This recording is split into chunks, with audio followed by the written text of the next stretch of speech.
Hello everyone, welcome to the class. तो last class में हम लोगों ने देखा था कि कैसे हम लोग डेटा को स्क्रैप कर सकते हैं फ्रॉम फ्लिपकार्ट और किसी और भी वेबसाइट से। तो वहाँ पर कुछ करना नहीं होता है। बेसिकली आप जो टैग्स हैं HTML के अंदर अवेलेबल, उसमें आप जाओगे step by step and then वहाँ से स्क्रैप कर लोगे। अब मुझे यहाँ पर आज के क्लास में ये करना है कि एक वेब पेज हो मेरे पास, ठीक है, एक क्लाइंट पेज हो मेरे पास, जहां से हम इसको इनपुट कराएंगे। जो भी सर्च करना है उसको इनपुट कराएंगे और सर्च पर जैसे ही हमने क्लिक किया, ठीक है, तो जैसे ही हम सर्च पर क्लिक करेंगे वैसे ही वो डेटा को स्क्रैप करके लेकर आ जाएगा और डेटा को स्टोर भी कर देगा इन अ CSV फाइल। तो इस तरह से हम लोगों को ये पूरा का पूरा प्रोसेस करना है। अब इसके लिए आपके रिसोर्स सेक्शन में गिटहब URL जो है वो शेयर किया हुआ है, तो वहाँ पर आप जाइए, इसको कॉपी कर लीजिए, ठीक है, कॉपी कर लीजिए। उसके बाद फिर आप लैब के अंदर जाइए, डेटा साइंस वाले लैब के अंदर, और वहाँ से आप लॉन्च कर दीजिए फ्लास्क वाले लैब को। अब जैसे ही आप लॉन्च करेंगे, ठीक है, तो आपका फ्लास्क का लैब जो है विद इंस्टॉलेशन ऑफ फ्लास्क, ये सब कुछ वहाँ पर रेडी हो जाएगा, ठीक है। तो जस्ट वेट फॉर 30 सेकेंड। और आज का ऑब्जेक्टिव जो है वो बहुत ही सिंपल रहने वाला है हम लोगों का, कि इन सारे के सारे प्रोजेक्ट को हम लोगों को स्ट्रक्चर करना है। जो वेब पेजेस हैं उसको बनाने हैं। अगेन वेब पेजेस जो है वो आप नहीं बनाओगे एज अ डेटा साइंटिस्ट, वो जो UI UX वाला बंदा होगा आपके टीम के अंदर वो बनाकर आपको देगा। जो फुल स्टैक वाली टीम होगी वो आपको वहाँ पर बनाकर देगी, ठीक है। और आप क्या करोगे, आप इंटीग्रेट करोगे अपने APIs के साथ में। और APIs जो है वो हम लोग ऑलरेडी पढ़ चुके हैं, ठीक है। तो APIs के बारे में ऑलरेडी हम लोगों को पता है। तो ये सारा कुछ क्लोज कर देते हैं, क्लीन कर देते हैं, जाते हैं यहाँ पर अपने वर्क स्पेस के अंदर, ठीक है। तो यहाँ पर app.py फाइल जो है ये ऑलरेडी यहाँ पर बना हुआ है। कंसोल आप ओपन कर लीजिए, ठीक है, कंसोल आप यहाँ से ओपन कर लीजिए रन पाइथन कोड करके। तो यहाँ पर आपका टर्मिनल जो है ये टर्मिनल ओपन हो गया, ठीक है। अब टर्मिनल यहाँ पर जैसे ही ओपन हो गया तो आप ls करोगे तो इसके अंदर अवेलेबल है ये सारे के सारे फाइल, जो कि ज़रूरत नहीं है हम लोगों को, ठीक है। हमारा प्रोजेक्ट का खुद का फाइल है, उसके अंदर हम जाके उसको एग्जीक्यूट करवाएंगे। तो अब प्रोजेक्ट मुझे लेकर आना है गिटहब से, ठीक है। यहाँ पर गिटहब है और मैंने आपको सारा का सारा स्ट्रक्चर्ड वे में बना के दिया हुआ है। स्टैटिक टेम्पलेट app.py फाइल, ये सारा का सारा चीज़ मैंने बनाकर ऑलरेडी दिया हुआ है। तो इसको अब लेकर आना है आपको अपने लैब के अंदर। तो आप क्या करोगे, आप करोगे git clone क्लोन और उसके बाद फिर ये वाला जो URL है ये कॉपी एंड पेस्ट कर दोगे। अब जैसे ही आप कॉपी एंड पेस्ट करते हो ये वाला URL, तो सारा का सारा चीज़ आपके लैब के अंदर अवेलेबल हो गया। आप देख सकते हो रिव्यू स्क्रैपर AWS मेन करके इस फोल्डर के अंदर। आप यहाँ पर ls करोगे तो ये वाला फोल्डर आपको यहाँ पर दिख जाएगा। अब ये वाले फोल्डर के अंदर सबसे पहले आपको जाना है, तो आप चेंज डायरेक्टरी कर दीजिए, CD चेंज डायरेक्टरी। और चेंज डायरेक्टरी करने के बाद फिर यहाँ पर आप कीजिए ये वाला फोल्डर का नाम। अब जितने भी फाइल हैं इस फोल्डर के अंदर वो सारे के सारे मेरे पास अवेलेबल हो गए, ठीक है। ये सारे के सारे फाइल्स जो है ये मेरे पास अवेलेबल हो गए। अब मुझे रन करना है ये वाले फाइल को, ये वाले फाइल को मुझे रन करना है। मुझे चेक करना है कि ये सही चल रहा है या नहीं सही चल रहा है। तो अब हम कैसे करेंगे इसको रन, तो इसको रन करने के लिए इस फोल्डर के अंदर आप ऑलरेडी हैं, ठीक है, ये वाले फोल्डर के अंदर आप ऑलरेडी हैं। तो यहाँ पर जाके आप सिंपल सा लिख दो, ठीक है, कि पाइथन app.py इस फोल्डर के अंदर जाकर आप लिखोगे जहाँ पर ये सारे फाइल्स अवेलेबल हैं। तो जैसे ही आप यहाँ पर लिखते हो app.py फाइल, तो ये बोलता है कि ये फ्लास्क वाला मॉड्यूल जो है ये अवेलेबल नहीं है, फ्लास्क कोर्स जो है ये अवेलेबल नहीं है। क्यों यूज़ करेंगे ये बाद में बताएंगे, बट उसके पहले प्रोजेक्ट का सेटअप कर लेते हैं। तो ये सारे के सारे मॉड्यूल हम लोगों ने आपको लिख के दिए हुए हैं requirement.txt में। अब देखिए जनरली होता ये है कि जब आप प्रोजेक्ट बना रहे हो तो उस समय बहुत सारे इंस्टॉलेशन आपको करने होते हैं, राइट। बहुत सारे इंस्टॉलेशन जो है वो आपको करने होते हैं। अब इतने सारे इंस्टॉलेशन आपको करने होते हैं, 1 by 1 अगर आप करोगे तो that is not a feasible approach. इसीलिए हम लोग क्या करते हैं, हर एक प्रोजेक्ट बना देते हैं requirement.txt फाइल, और जो भी मुझे इंस्टॉल करना है 1 by 1 यहाँ पर हम उसको लिख देते हैं कि ठीक है ये वाले सारे के सारे चीज़ जो है मुझे इंस्टॉल करना है। अब सिंपल एक ही फाइल हम एग्जीक्यूट कराएंगे और ये सारा इंस्टॉल हो जाएगा एक ही बार में। आप 1 by 1 भी कर सकते हो, कोई दिक्कत नहीं है, बट अगेन requirement.txt जो है ये एक स्टैंडर्ड अप्रोच है किसी भी पाइथन प्रोजेक्ट के लिए। तो आप क्या करोगे, सबसे पहले जाकर यहाँ पर आप requirement.txt जो है उसको एग्जीक्यूट करवा दोगे, ठीक है, उसको आप एग्जीक्यूट करवा दोगे यहाँ पर जाकर। चलिए करवाते हैं, यहाँ पर जाकर एग्जीक्यूट इसको। ठीक है, तो यहाँ पर जाकर खोल लेते हैं सबसे पहले तो रन पाइथन कोड वाला टर्मिनल, और यहाँ पर जाकर हम लोग इसको ट्राई करेंगे एग्जीक्यूट करवाने का। तो कैसे करेंगे, तो पिप इंस्टॉल -r और उसके बाद फिर लिख देंगे requirement.txt। अब यहाँ पर requirement.txt अवेलेबल नहीं है तो हमको जाना पड़ेगा बेसिकली फोल्डर के अंदर। तो रिव्यू वाले फोल्डर के अंदर जाएंगे, यहाँ पर requirement.txt जो है वो अवेलेबल है। ठीक है, तो हम यहाँ पर क्या करेंगे, बेसिकली पिप करेंगे, पिप इंस्टॉल, ठीक है, -r requirements.txt। ये जैसे ही आप एग्जीक्यूट करते हो तो जो भी आपने डाला हुआ है requirement.txt के अंदर, ठीक है, जो भी आपने डाला हुआ है requirement.txt के अंदर, वो सारा का सारा जो है स्टोर हो जाता है और सारा का सारा जो है अपने आप इंस्टॉल हो जाता है। ठीक है, तो ये मेरा हो गया इंस्टॉल। अब हम प्रोजेक्ट को रन कर सकते हैं। तो प्रोजेक्ट को रन हम कैसे करेंगे, ठीक है, क्या करना होगा जिससे मेरा ये प्रोजेक्ट रन हो जाए। तो यहाँ पर जैसे ही आप ls करते हो तो यहाँ पर आपका मेन फाइल जो है app.py फाइल ये अवेलेबल है। ठीक है, तो इसको आप क्या करोगे, पाइथन app.py फाइल जैसे ही एग्जीक्यूट करते हो तो वैसे ही ये इसको रन करना शुरू कर देता है, और ये वाला जो मेरा पार्ट है ये सर्वर बन जाएगा और अपने आप ये जो है वो एग्जीक्यूट होना शुरू हो जाएगा। तो सर्विंग ऐप, फ्लास्क ऐप। अब यहाँ पर जो है, ठीक है, यहाँ पर आपको थोड़ा सा शायद इशू आ सकता है अगर ये एग्जीक्यूट नहीं कर पा रहा है। तो इस केस में ये वाला ऐप वाला जो लिखा हुआ है इसको आप कॉपी कर लो और इसके अंदर, ठीक है, सेम चीज़ आप रख दो ये वाले के अंदर, ताकि वो लैब के इन्वायरमेंट से जस्टिफाई कर सके। ठीक है, ओके। अब ये वाला फाइल जो है मेरा रन कर रहा है यहाँ पर। अब इसको हम क्या करेंगे, इसको मुझे चलाना है। तो सिंपल सा लैब का जो यूआरएल है वो कॉपी कर लो और उसके बाद फिर आप यहाँ पर लिख दो 5000 पोर्ट नंबर। अब जैसे ही आपने लिखा लैब वाला यूआरएल और 5000 पोर्ट नंबर, ठीक है, जैसे ही आप लिखते हो लैब वाला यूआरएल 5000 पोर्ट नंबर, अब ये अवेलेबल हो गया आपके यहाँ पर, ये वेब पेज मेरा खुल गया। अब यहाँ पर अगर आप सर्च कर रहे हो, ठीक है, लेट्स सपोज कि iPhone 11 हम यहाँ पर सर्च करते हैं, तो अगर मेरा कोड प्रॉपरली काम कर रहा है तो सारा का सारा चीज़, सारा का सारा डेटा जो है मुझे लाकर यहाँ पर दे देगा। लेट्स सपोज कि मुझे चाहिए कि iPhone 12 Pro के बारे में जानना है, उसके रिव्यू के बारे में, तो हम यहाँ पर iPhone 12 Pro सर्च कर देंगे और जो भी डेटा होगा iPhone 12 Pro के बारे में, जो हम लोगों ने देखा था क्लास के अंदर भी, ठीक है, कि प्रोडक्ट हो गया, नेम हो गया, रेटिंग हो गया, कमेंट हेडिंग हो गया, माई कमेंट्स हो गया, ये सब कुछ आपको लाकर यहाँ पर दे देगा। बहुत ही सिंपल से वे में ये आपको यहाँ पर लाकर दे देगा और आपका पूरा का पूरा डेटा, आपका पूरा का पूरा फाइल जो है यहाँ पर अवेलेबल हो गया। ठीक है, तो इस तरह से हम यहाँ पर इसको एग्जीक्यूट करवा लेते हैं और मेरा प्रोजेक्ट जो है पूरा का पूरा यूआई में कन्वर्ट हो गया। अब चलिए थोड़ा सा यूआई भी समझ लेते हैं। ठीक है, थोड़ा सा यूआई जो है वो समझ लेते हैं कि हम लोगों ने यहाँ पर लिखा हुआ क्या है। तो एक्चुअली में जो हम लोगों ने कोड करा था लास्ट बार वही लिखा हुआ है और जो डेटा है वो भी आपका यहाँ पर फाइल बनना शुरू हो गया है। ठीक है, तो यहाँ पर जो हम लोगों ने लास्ट बार लिखा हुआ था वही चीज़ यहाँ पर आ रहा है, ऐसा कुछ नहीं अलग हम लोग यहाँ पर कर रहे हैं, but just in a structured way. अब इसको थोड़ा सा ध्यान से देखिए और ध्यान से समझिए। ठीक है, ध्यान से देखिए और ध्यान समझिए, और यहाँ पर हम लोग लॉग भी कर रहे हैं एक एक इन्फॉर्मेशंस को। तो अगर आप ध्यान से यहाँ पर देखोगे तो हम सिर्फ यहाँ पर इंपोर्ट कर रहे हैं जो मेरा बेसिक लाइब्रेरी है। ठीक है, और मुझे इस प्रोजेक्ट को पूरा एक्सपोज करना है एज अ फ्लास्क एपीआई। तो ठीक है, हमने यहाँ पर फ्लास्क बना दिया, और जो हम हर बार करते हैं, राइट, जो हम हर बार करते हैं, तो फ्लास्क का ऐप हमने बना दिया। अब सबसे पहले हम यहाँ पर होम पेज बना रहे हैं। होम पेज पर रेंडर क्या करवा रहे हैं, index.html पेज। ठीक है, अब index.html पेज कहाँ अवेलेबल होगा बाय डिफॉल्ट, तो वो टेम्पलेट के अंदर अवेलेबल होगा। मैंने कल वाले जो स्मॉल पाइथन प्रोजेक्ट था कैलकुलेटर वाला, उसके अंदर बताया था कि मेरा index.html पेज जो है वो यहाँ पर अवेलेबल है, और इसके अंदर सिंपल सा HTML कोड लिखा हुआ है कि एक फॉर्म दिया हुआ है। ठीक है, एक फॉर्म दिया हुआ है, वो हिट कर रहा है रिव्यू वाले पर, वो एक इनपुट लेगा टेक्स्ट और उसके बाद फिर क्या करेगा, सबमिट कर देगा। तो ये जो फॉर्म है वो कल जैसा ही फॉर्म हमने यहाँ पर बना दिया।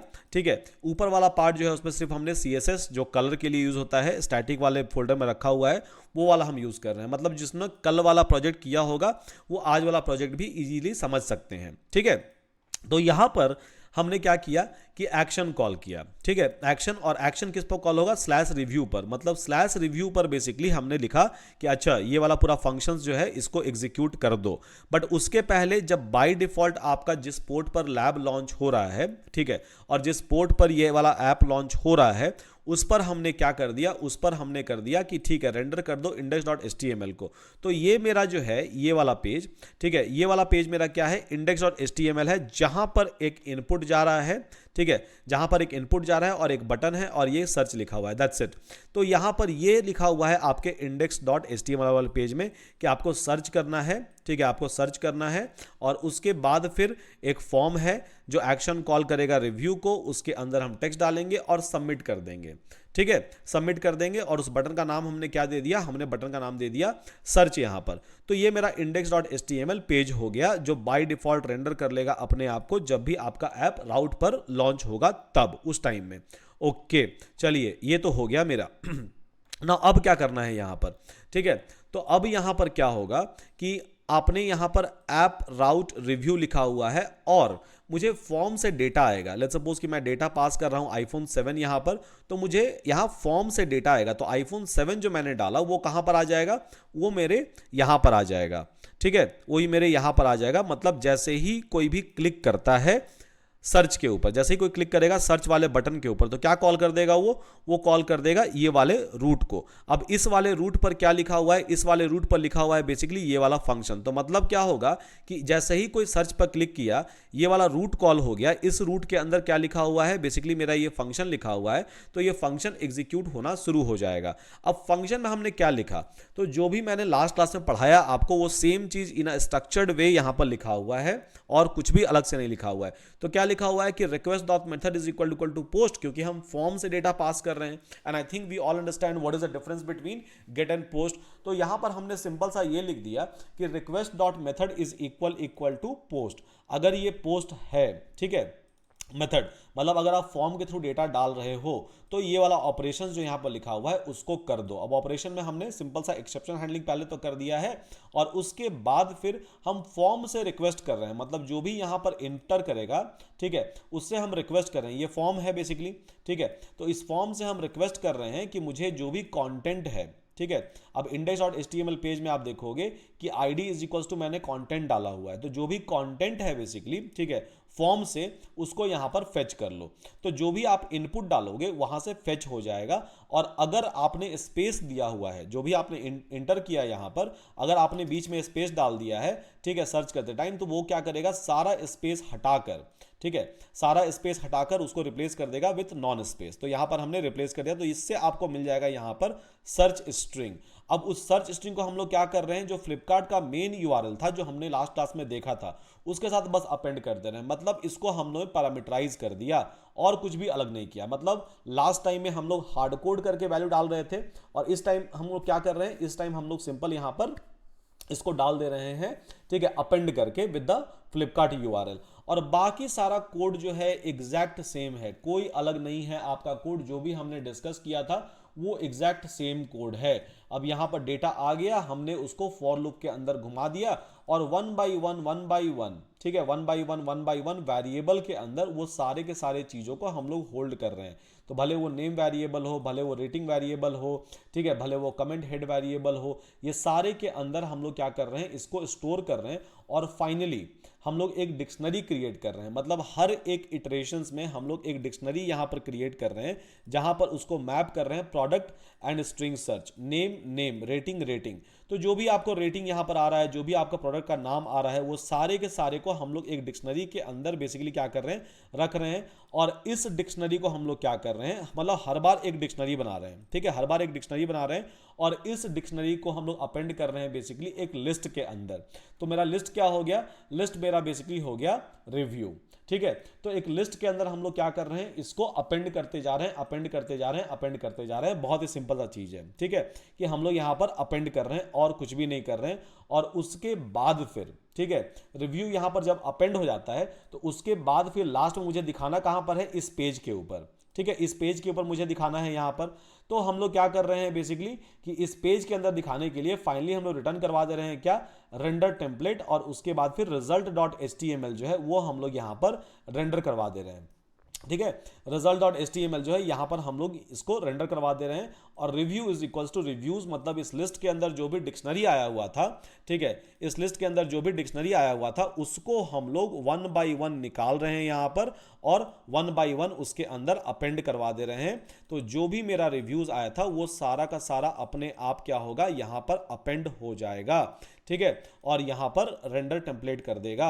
और इसीलिए मुझे result.html पेज के अंदर ये सारे डेटा मिल गए। अब result.html पेज के अंदर हमने क्या लिखा हुआ है, कुछ नहीं, सिंपल सा एक टेबल हमने बनाया, ठीक है, एक टेबल हमने बनाया यहाँ पर, और टेबल रो है, और टेबल का हेडर हमने रख दिया प्रोडक्ट नेम रेटिंग कमेंट माई कमेंट। तो यहाँ पर प्रोडक्ट नेम रेटिंग, तो ये एक टेबल हमने बना दिया, ठीक है, एक HTML टेबल हमने बना दिया। टेबल बनाने के जो टैग होता है वो होता है बेसिकली टेबल, सबसे ऊपर उसका टेबल रो। तो हमने फर्स्ट रो बना दिया, फर्स्ट रो में हमने हेडिंग लिख दिया, ठीक है, फर्स्ट रो में हमने हेडिंग लिख दिया, और उसके बाद फिर रिव्यू को हम इटरेट करवा रहे हैं यहाँ पर, और वन बाई वन रिव्यू के अंदर से प्रोडक्ट नेम रेटिंग सब कुछ निकाल कर ला रहे हैं, और सब कुछ इसके अंदर जो है स्टोर करवा रहे हैं, ठीक है, सब कुछ इसके अंदर स्टोर करवा रहे हैं। मतलब यहां पर आपको पेज के ऊपर जो है वो दिख जाएगा ये सारे के सारे रिव्यूज इन अ सिंपलेस्ट पॉसिबल वे। सारा का सारा मेरा रिव्यूज क्या हुआ, यहां पर मेरे पास आ गया, ठीक है, यहां पर मेरे पास आ गया।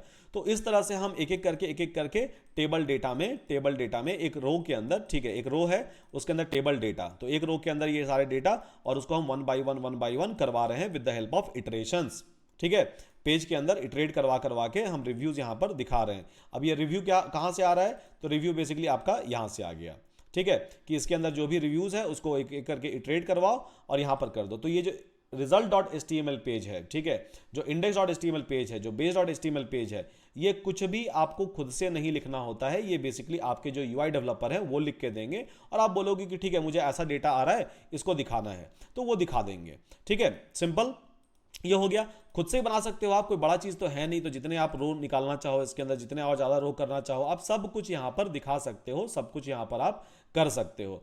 तो चलिए ये वाला मेरा सारा का सारा पार्ट जो है वो क्लीन हो गया, और ये URL पर मेरा डेटा आ रहा है। अब हम जो सर्च करना चाहें, ठीक है, जो सर्च करना चाहे, अगर कुछ अवेलेबल है तो उसके बारे में डेटा ला कर दे देगा, अगर नहीं अवेलेबल है तो उस केस में वहां पर क्या आ जाएगा, ब्लैंक आ जाएगा, ठीक है।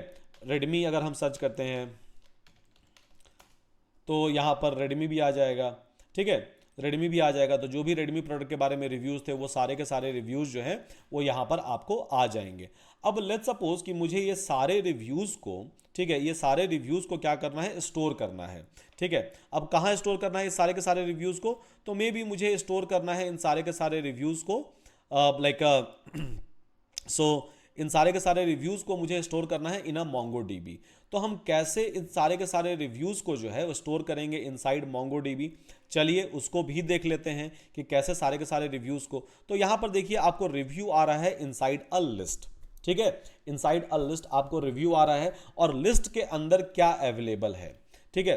तो लिस्ट के अंदर बेसिकली यहाँ जहाँ आप रिटर्न करवा रहे हो, ठीक है, ये जहाँ आप रिटर्न करवा रहे हो, तो लिस्ट के अंदर आपके पास क्या अवेलेबल है, लिस्ट के अंदर अवेलेबल है आपको डिक्शनरीज, ठीक है, वन बाई वन आपके पास डिक्शनरीज बन के आ रहा है। तो MongoDB में डिक्शनरी ही तो स्टोर होता है, और इवन हम लोग बल्क अपडेट भी कर सकते हैं वहां पर। तो सिंपल सा हम यहाँ MongoDB को कनेक्ट करवा देंगे, और कनेक्ट करवा के उसके अंदर हम डेटा को स्टोर कर सकते हैं इन अ ईजिएस्ट पॉसिबल वे। हम लोग सारे के सारे डेटा को स्टोर कर सकते हैं। अब कैसे स्टोर करेंगे सारे के सारे डेटा को, तो सबसे पहले जाते हैं गूगल पर, ठीक है, और MongoDB जो है MongoDB लॉगिन कर लेते हैं। अब MongoDB क्लास में हम लोगों ने ऑलरेडी पढ़ा था कि डेटा को कैसे स्टोर कर सकते हैं, ठीक है। तो MongoDB जो है उसमें साइन इन कर लेते हैं, चलिए चल के, ठीक है, और यहां पर गूगल, और उसके बाद फिर लेट्स सपोज कि मैं MongoDB में यहां पर लॉग इन कर लूंगा, okay.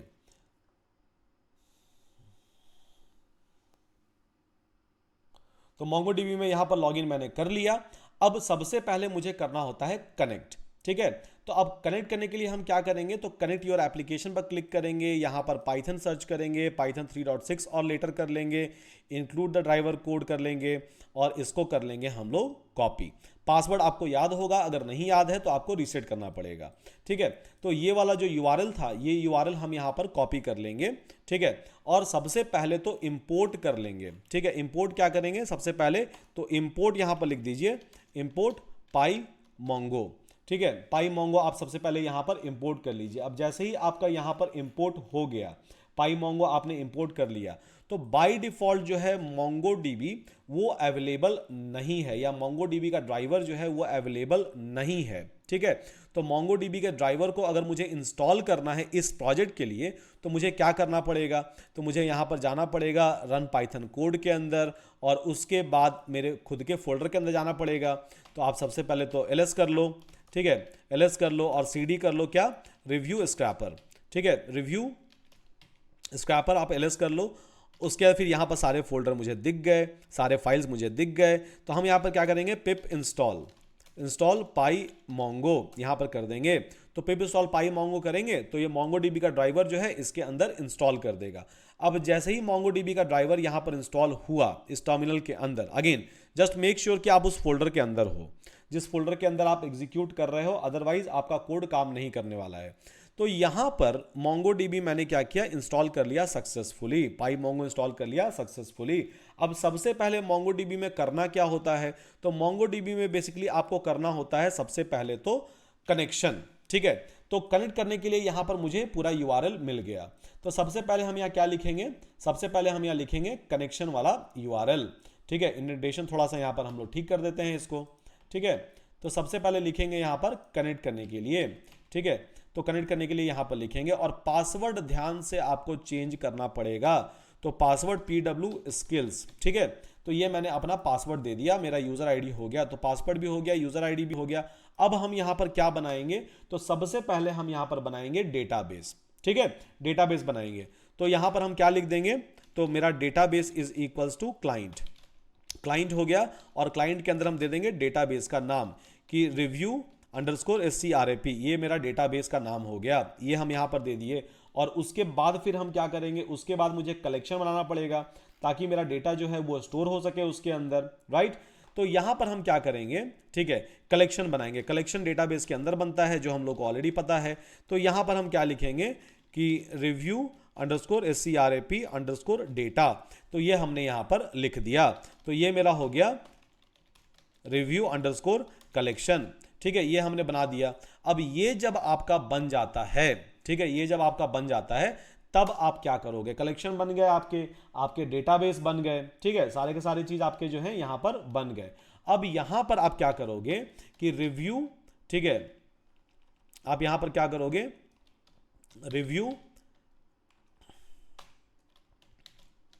Review collection dot insert कर दोगे आप। तो इंसर्ट क्या करोगे आप, इंसर्ट मिनी कॉल करोगे, और इसके अंदर जो आपके रिव्यूज वाले, ठीक है, रिव्यूज वाले जो पूरे के पूरे लिस्ट है, REVIEWS, ठीक है, ये वाला जो आपका पूरा का पूरा लिस्ट है, ये पूरा का पूरा लिस्ट आप इसके अंदर डाल दोगे। अब जैसे ही आप डालते हो ये पूरा का पूरा लिस्ट, आपके MongoDB के अंदर डेटा जो है वो स्टोर हो जाएगा। तो चलिए एक बार और रन कराते हैं इसको और देखते हैं कि डेटा स्टोर हो रहा है या नहीं हो रहा है। तो रन कराने के लिए क्या करेंगे, यहाँ पर लिखेंगे python app.py, और जैसे ही आप करोगे वैसे ही ये रन हो जाएगा, और वैसे ही आपको यहाँ पर ये दिखने लगेगा। तो आप इसको URL को रिफ्रेश कर दो, और उसके बाद फिर कुछ सर्च कर लो iPhone 7 वगैरह करके। iPhone 7 हमने सर्च किया, ठीक है, तो डेटा मेरा यहाँ पर आ गया है। अब डेटा मेरा आ गया, मैं जाके डेटाबेस भी चेक करूँगा। तो डेटाबेस जाके चेक कर लेते हैं यहाँ पर। तो यहाँ पर करेंगे ब्राउज कलेक्शन, डेटाबेस के अंदर जाकर MongoDB वाले। ठीक है, अब यहाँ पर रिव्यू स्क्रैपर करके देखिए, जो आपने डेटाबेस बनाया था रिव्यू स्क्रैपर करके, वो डेटाबेस यहाँ पर आ गया। ठीक है, डेटाबेस यहाँ पर आ गया। उसके अंदर आपने बनाया था basically collection, review scrap data करके आपने बनाया था कलेक्शन। अब वो कलेक्शन भी यहाँ पर आ गया। ठीक है, इसको आप जैसे ही क्लिक करोगे, ठीक है, और देखोगे तो पूरा का पूरा डेटा जो था, प्रोडक्ट का नाम, रेटिंग, कमेंट हेड, सब कुछ A to Z सब कुछ, राइट, सब कुछ यहाँ पर क्या हो गया, यहाँ पर आपके डेटाबेस में भी स्टोर हो गया। तो जितना बार भी आप हिट करोगे, हर बार वो अपने आप डेटाबेस के अंदर भी स्टोर करते जाएगा। तो बहुत ही सिंपल सा तरीका है जिसके थ्रू आप MongoDB के अंदर भी सारे के सारे डेटा को इंसर्ट कर पा रहे हो इन अ ईजीएस्ट पॉसिबल वे। ठीक है, अब ये URL अगर मैं शेयर कर दूं अपने मोबाइल पर भी, ठीक है, ये वाला URL जो है अगर मैं शेयर कर दूं अपने मोबाइल पर भी, ठीक है, तो कोई भी इसको देख सकता है अभी भी, क्योंकि ये अभी भी लाइव है। ठीक है, ये जो है ये पूरा ग्लोबल है। अगर आप शेयर करो किसी के साथ तो कोई भी इस पर सर्च कर सकता है, कोई भी इसको देख सकता है जब तक आपका लैब जो है अप एंड रनिंग रहेगा। ठीक है, तो जब तक आपका लैब अप एंड रनिंग रहेगा इसको कोई भी देख सकता है। तो चलिए मैं अपने मोबाइल में भी आपको दिखा देता हूं ये वाला सेम चीज। तो यहां पर मैं अपने मोबाइल में भी इसको एक्सेस कर पा रहा हूं या नहीं कर पा रहा हूं। ठीक है, तो यहां पर आप देखिएगा अभी कि मोबाइल में भी, ठीक है, मोबाइल में भी मेरा ये जो यूआई है, एक मिनट इसको थोड़ा सा फोकस कर लेते हैं हम लोग।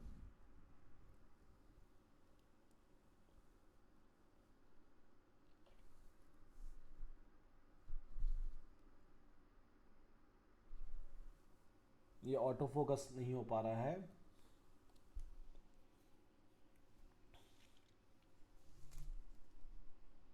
ठीक है, तो अभी आपको दिख रहा होगा थोड़ा थोड़ा, हाँ अभी दिख गया आपको। ठीक है, तो यहां पर देखिएगा आप कि हम लोग मोबाइल में भी इसको एक्सेस कर पा रहे हैं। मतलब ये जो यूआरएल है ये बेसिकली आपका ग्लोबल यूआरएल हो गया।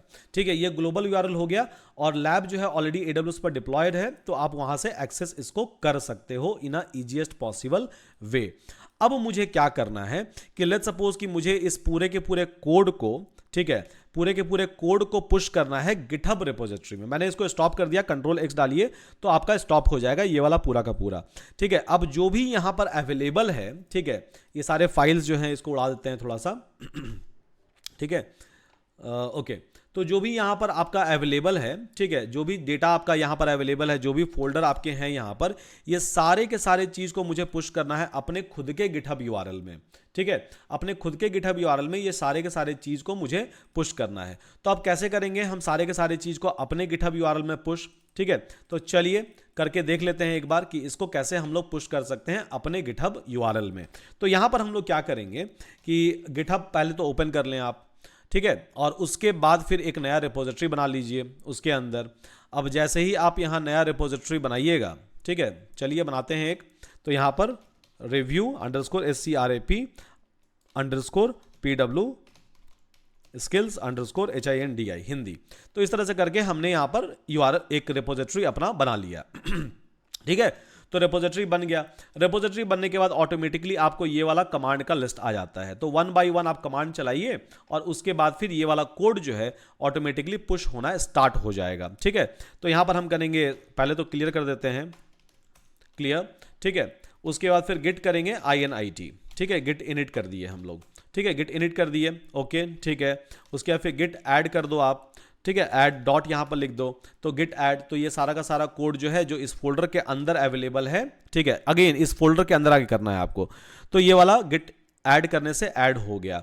अब नेक्स्ट कमांड आपका क्या है? कमिट करना है आपको। ठीक है, तो कमिट के लिए आप सीधे इसको कॉल कर लो और कमिट करने के टाइम में आपको देगा ये वाला हिंट कि एक काम करो, बेसिकली आप अपना आप अपना जो है ईमेल आईडी भी ऐड करो। कल हमने सिखाया था ये भी आपको।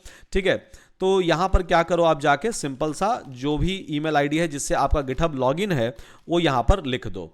उसके बाद फिर आप क्या करोगे, आप अपना नाम यहां पर लिख दोगे। ठीक है, तो जो भी आपका रेपो का नाम है वो यहां पर आप लिख दो, जो आपका गिटहब का नाम है वो यहां पर आप लिख दो। तो मैंने नाम लिख दिया, ठीक है, मैंने नाम लिख दिया यहां पर और मैंने ईमेल आईडी दे दिया यहां पर। ओके, ठीक है, ये हो गया। तो नाम आपको मिल गया होगा और उसके बाद फिर आपको यूजर नेम यहां पर मैंने डाल दिया। चलिए, ये जब हो जाता है, ठीक है, ये जब आप यहां पर डाल दोगे उसके बाद मुझे क्या करना है, उसके बाद फिर से आप कमिट पर कॉल कर दो, तो कमिट यहां पर ये करना स्टार्ट कर देगा। ओके, कमिट हो गया। नाउ नेक्स्ट क्या है, तो नेक्स्ट जो है मुझे कहां कमिट करना है, तो मुझे मेन ब्रांच में कमिट करना है, तो मैं वो डाल दूंगा यहां पर। उसके बाद फिर क्या, तो उसके बाद आपको रिमोट ऑरिजिन जो है वो ऐड करने होते हैं। ठीक है, तो रिमोट ऑरिजिन कॉल किए और ऐड करने के लिए हम लोग ट्राई करेंगे, बट यहां पर बोलता है कि रिमोट ऑरिजिन ऑलरेडी एग्जिस्ट। अब इसके लिए मैंने आपको ऑलरेडी कल वर्कअराउंड बताया था कि अगर रिमोट ऑरिजिन ये वाला एरर अगर आ रहा है, ठीक है, और फिर भी आपको अलग से रिमोट ऑरिजिन मतलब यूआरएल जहां पर आपको कोड डालना है वो ऐड करना है, तो सिंपल सा गिट रिमोट, उसके बाद फिर रिमूव REMOVEORIGIN, ठीक है, ऑरिजिन। तो उसके बाद फिर पहला वाला कमांड जो है फिर से आप चला दीजिए, तो इस बार आपको एरर नहीं आएगा। उसके बाद फिर आपको क्या करना है, कुछ नहीं, सिंपल सा गिट पुश कर देना है। आपको ऑथेंटिकेशन मांगेगा इस बार, तो यहां पर अलाउ कीजिए। अलाउ करने के बाद ये कोड देगा आपको 6 डिजिट का, तो कोड कॉपी कीजिए। ओपन पर क्लिक कीजिए, कोड पेस्ट कीजिए एंड कंटिन्यू। तो जो हमने कल किया था वही, और उसके बाद फिर इसको ऑथराइज कर दीजिए। ठीक है, अब मुझे यहाँ पर क्या बोल रहा है, यहाँ पर मुझे पासवर्ड मांग रहा है मेरे गिटहब लोकेशन का, कि मेरे गिटहब का बेसिकली पासवर्ड क्या है। तो मेरे गिटहब का पासवर्ड जो है वो यहाँ पर डाल देते हैं। तो जैसे ही यहाँ पर पासवर्ड डालेंगे, congratulation you are all set, और यहाँ पर अपने आप जो है कोड पुश करना स्टार्ट कर दिया, और सारा कोड मेरा पुश कर दिया। कोई भी चेंजेस अगर हम कोड में करेंगे, ठीक है, तो वो भी वहाँ पर पुश कर देगा। तो अगर आप जाके अभी रिफ्रेश करोगे, ठीक है, अभी आप जाकर अगर यहाँ पर रिफ्रेश करोगे, ठीक है, अभी यहाँ पर जाके अगर आप रिफ्रेश करोगे तो रिफ्रेश करते के साथ ही मेरा सारा का सारा कोड जो है जिस फोल्डर में था वो दिख गया। देखिए, राइट, ये पूरा का पूरा कोड जो था यहाँ पर दिख गया, जो भी इसके अंदर लिखा हुआ है, ठीक है, ये सारा कुछ यहाँ पर दिख गया मुझे। ठीक है, दिख गया मुझे, बहुत ही सिंपल से वे में, बहुत ही साधारण वे में ये सारा का सारा चीज़ जो है मुझे यहाँ पर दिख गया। अब requirement.txt के अंदर हमने ये सारा का सारा तो डाल दिया था, PyMongo नहीं डाला था। ठीक है, PyMongo जो मैंने लेटेस्ट इंस्टॉल किया था वो नहीं डाला था।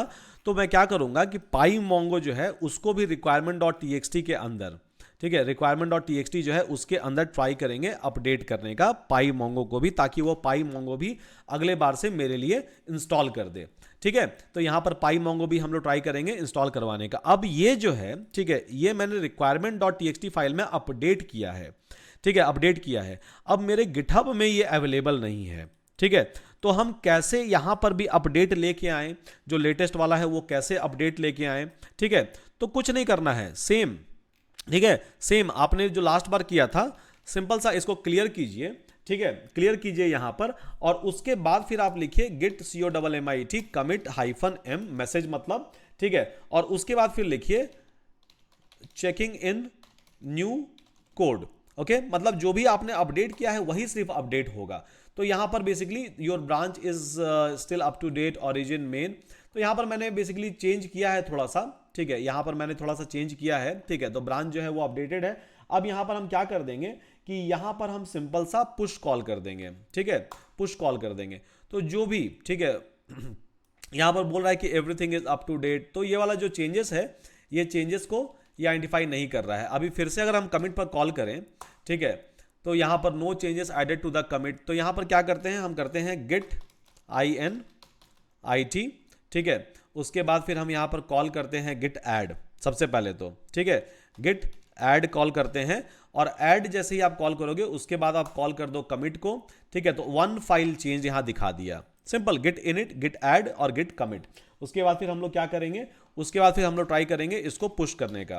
ठीक है, तो यहां पर पुश करने का हम लोग ट्राई करेंगे। तो जो भी आपके चेंजेस थे वो अपने आप ही यहां पर पुश हो गए। अब यहां पर जाके अगर हम रिफ्रेश करते हैं, ठीक है, तो मुझे दिख जाएगा PyMongo भी यहां पर ऐड हो गया है। तो कुछ भी आप कोड के अंदर लिखो, कोई भी फाइल के अंदर आप चेंज करो, ठीक है, उसको आप इजीली यहां पर पुश कर सकते हो। ठीक है, उसको इजीली यहां पर पुश कर सकते हो, और ये पूरा का पूरा फाइल जो है मेरे पास यहां अवेलेबल हो गया। ठीक है, तो इस तरह से आपने कोड को बेसिकली पुश भी कर दिया गिटहब के अंदर। ठीक है, कोड को पुश भी कर दिया, जो भी अपडेट थे कोड के अंदर वो भी आप यहां पर डाल सकते हो इन ईजीएस्ट पॉसिबल वे। तो सारे के सारे चीज जो है आपके पास अवेलेबल हो गए। तो ये जो app.py है, ठीक है, app.py है ये बेसिक वाला, ये मेरा लैब के अंदर चल गया। ठीक है, ये मेरा लैब के अंदर चल गया। अब मेरा नेक्स्ट रिक्वायरमेंट क्या है, तो मेरा नेक्स्ट रिक्वायरमेंट ये है कि मुझे इसको AWS के अंदर डिप्लॉय करना है। ठीक है, अभी तो के डिप्लॉयड है बट ये लैब के अंदर है, राइट। अभी भी ये वाला जो URL है आप किसी के साथ शेयर कर सकते हो और वो उसका एक्सेस कर पाएगा, बट मुझे इसको AWS के अंदर डिप्लॉय करना है। अब कैसे इसको AWS के अंदर या Azure के अंदर हम डिप्लॉय करेंगे वो भी देखेंगे। ठीक है, वो भी देखेंगे आपके नेक्स्ट आने वाले क्लास में। तब तक इसको प्रैक्टिस कीजिए, इसको ट्राई कीजिए, यहां पर सारे के सारे चीजों को एग्जीक्यूट करने का, सारे के सारे चीजों को समझने का लाइन बाय लाइन, और कुछ भी अलग नहीं है। ठीक है, और मेरा डेटा भी जो है वो MongoDB के अंदर स्टोर हो रहा है। तो जो भी हम सर्च करते जाएंगे वो डेटा अपने आप क्या होगा, स्टोर होते जाएगा मेरे MongoDB के अंदर। ठीक है, और जब भी आप MongoDB का URL दें तो अपना URL से मेरा URL आप चेंज कर लें, क्योंकि ये URL जो दिया हुआ है ये मेरा URL दिया हुआ है।